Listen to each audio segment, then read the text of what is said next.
We're here with Lale Rezai, and we're going to tell you about a really exciting event coming up at the University of Oregon. I watched the film already that you're going to show, and I'll just say up front, it touched me deeply because of the situation that's going on in your country. Talk to me a little bit about the film, and let's get people kind of excited in what you're trying to do with this. Sure. You know, the film is called To Light a Candle. This film was made by a filmmaker and journalist, Bahai. And some people in my community may be familiar with him since we just had the movie Rosewater at the Bijou. Yes, I saw that, yeah. Yes, and he was a Newsweek correspondent to Iran from 1998 till 2011, I think. And when he was in Iran, he was detained himself in prison. And he had an opportunity to make the film he made about his life.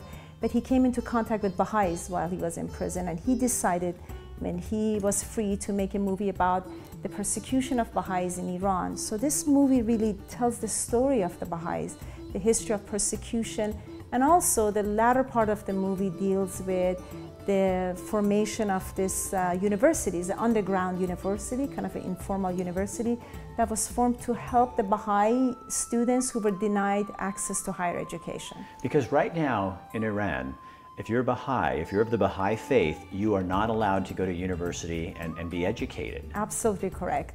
In addition to that, Baha'is are denied many other privileges, you know, that other citizens are allowed. And what you're going to focus on at this panel that you're going to have. So what's going to happen is you'll show the film at the University of Oregon. It's about a 55-minute film. And then people will be able to ask questions of some panelists that you have, some experts that can talk. Yes, we're very excited to have some wonderful panelists. We're glad that you're going to be there as our moderator. We're certainly happy for that. But you know, we'll have Mr. Iraj Kamalabadi. His sister has been detained for 7 years already in prison for being one of the Baha'i leaders, and she has a sentence of 20 years to serve. So it'd be nice to hear from someone who has such a strong family connection and who's very familiar with the situation of Baha'is in Iran. And we also have a law professor who has expertise in human rights. So we're excited to have kind of a discussion with the community and be able to talk about this and what we can do in our local community. Why do you think this is so important, and what can people in Eugene do about a situation going on in Iran? Well, I think that anytime we can raise awareness about any type of human right violations, it's good to do it, you know, because I feel we each have a role to play. One is to kind of become familiar with what's happening with any time of tyranny that happens in the world, and then think about, by just talking about it, how can we help individually? For me, it's very dear to me because I'm an Iranian Baha'i and who has a privilege of living in this wonderful community of Eugene. But I think others, you know, for example, we hope that maybe other professors will hear about this and maybe can lend their services to this institute of, it's called Bahai, B-I-H-E, Bahai Institute of Higher Education.